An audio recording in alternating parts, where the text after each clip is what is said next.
As farinhas sem glúten e, né, outras farinhas também, elas são as bases das receitas. Então, são as bases para as receitas de bolos, para as receitas de pães sem glúten. É a partir das farinhas que nós vamos derivar os demais ingredientes daquela receita. Então, a gente vai, por exemplo, uma receita pede 45% de óleo vegetal, vamos supor. De onde é que eu vou tirar esses 45%? Como é que eu vou saber a quantidade de óleo que eu tenho que colocar numa receita? Através da soma das minhas farinhas, que é o 100%. Então, sempre, toda receita é criada a partir das farinhas utilizadas, a partir daquela quantidade. Então, sim, as farinhas são as bases para qualquer receita. As farinhas vão em maiores proporções nas nossas receitas de pães e de bolo sem glúten, tá bom? Então, por isso elas são tão importantes.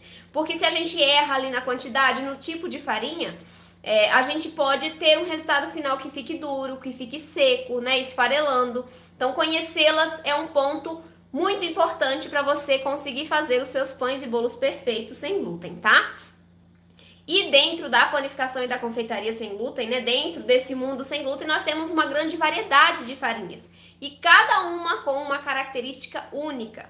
Apesar de nós conseguirmos agrupá-las, né, em diversos grupos, em alguns grupos que nós vamos tratar mais pra frente sobre eles, cada uma tem uma característica própria. Então, apesar de a farinha de arroz ser uma farinha de estrutura, né, a farinha de arroz integral, por exemplo, ela agrega também outras características para a massa, né, não somente da estrutura. Ela agrega fibras, então a gente tem que ver ali o ponto de hidratação. Então não é somente saber a característica principal, a função principal daquela farinha. A gente precisa conhecer um pouquinho mais daquela farinha para saber como ela altera o meu resultado final, tá? Como ela interfere no resultado final, tá? E também o que eu preciso corrigir na receita, a depender da farinha que eu utilizo, porque às vezes é necessário, tá bom?